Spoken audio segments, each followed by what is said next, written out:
there. Subscribe to my channel. And also press this bell icon. Good morning. अब तक आपने 6 question देख लिया, यानी कि 6 एग्जाम्पल पढ़ लिया है, 7 एग्जाम्पल पढ़ लिया है। अब अगला देखें 8वां।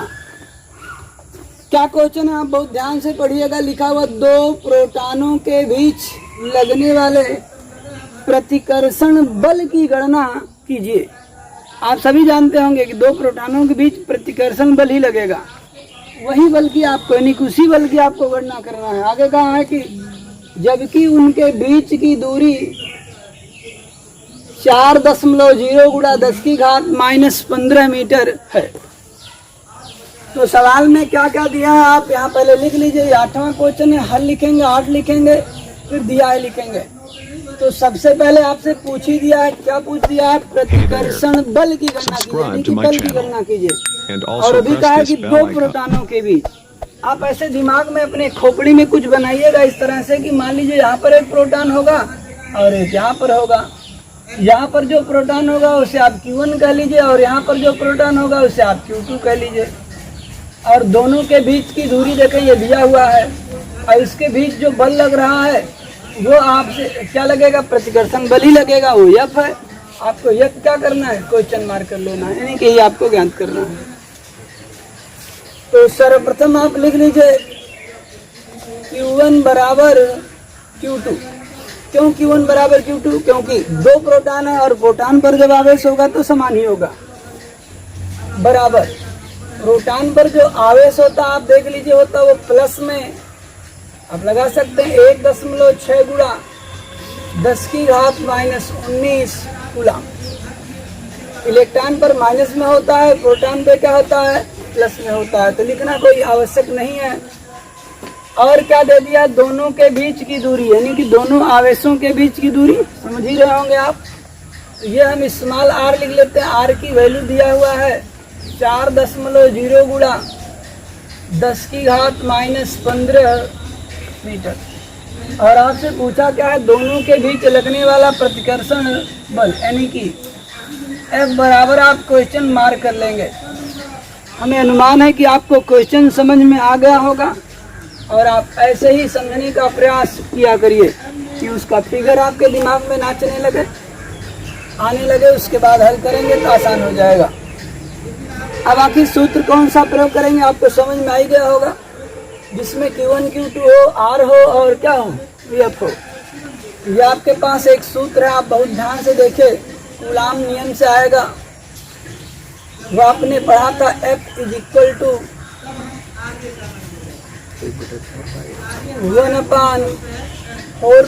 1/4πε0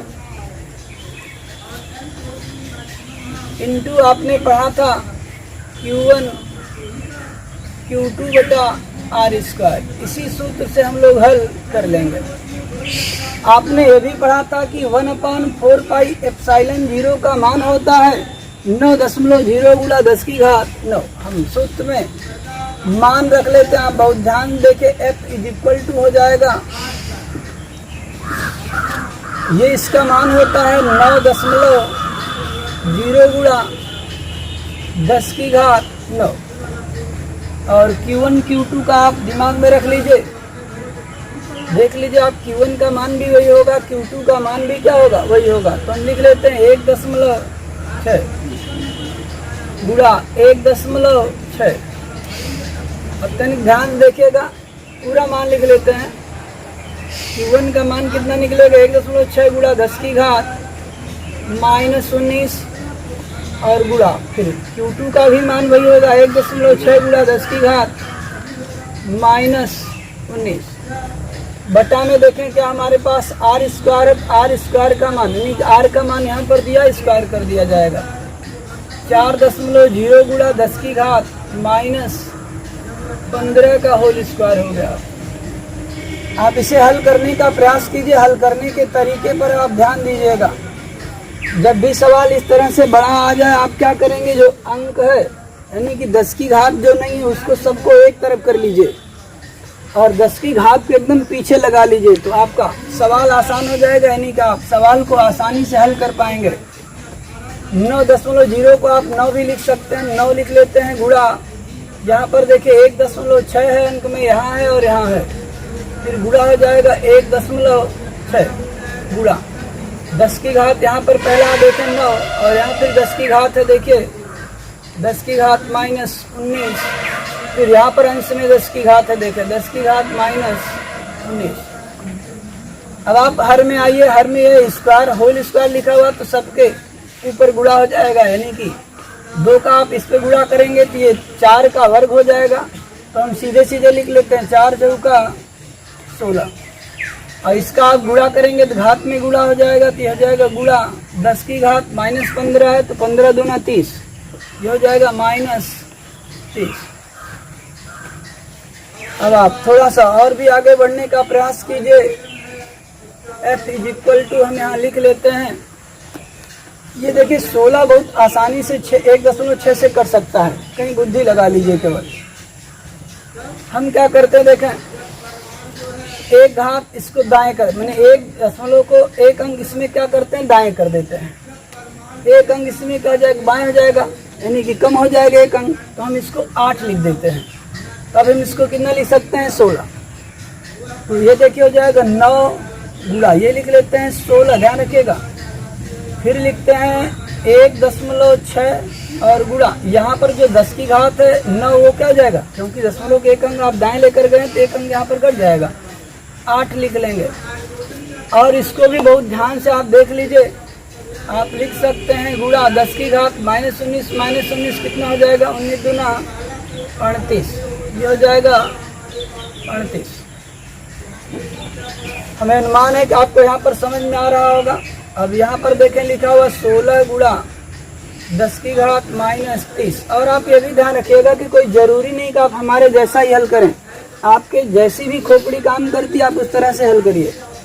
हम यहाँ 16 से 16 को काट देंगे और 10 की घात 30 को ऊपर लेकर चले जाएंगे, तो ये आप देखिएगा F = हमारा हो जाएगा 9 गुणा, हर में कुछ बचेगा नहीं क्योंकि इसको भी ऊपर ले जाना है, 9 बच रहा 1.6 बच रहा है, 9 गुणा 1.6 गुणा 10 की घात 8 बच रहा है। आप चाहें तो यहाँ से कुछ घातें गायब भी कर सकते हैं, 30 है इसमें 30 गायब कर दिए 8 बचेगा, हम सबको ऊपर कर लेते हैं गुणा 10 की घात, ये आपका पहले से 38 लिखा हुआ है, इसको भी लेकर जाएंगे तो ये 10 की घात प्लस में हो जाएगा, यानी कि +30 हो जाएगा। आप सभी जानते हैं कि आधार बराबर है तो घातें जुड़ जाती हैं। ये 16 और 9 का आप पहाड़ा पढ़ लीजिएगा, 16 9 144, 1 अंक में आप दशमलव दे दीजिएगा। और अगर आपका ध्यान से देखिएगा कि आधार बराबर है तो घातें जुड़ जाती हैं, घातों के जुड़ने का मतलब हो गया कि माइनस वाला माइनस में जुड़ेगा, प्लस वाला प्लस में जुड़ जाएगा। तो आप यहाँ देखिए ये 8 प्लस में है, ये 30 भी क्या है प्लस में है, तो 38 प्लस में हो गया, 38 माइनस में हो गया, तो 10 की घात कितना लिख लेते हैं, सीधे 0 लिख लेते हैं। अब जिसकी घात 0 हो जाती है उसका मान आप समझ रहे होंगे कि 1 हो जाता है, 1 का आप गुणा कर लीजिएगा तो ये आपका F का मान आ जाएगा, यानी कि दोनों प्रोटॉनों के बीच लगने वाला जो बल है वो बल आ जाएगा 14.4, और बल का मात्रक होता है न्यूटन।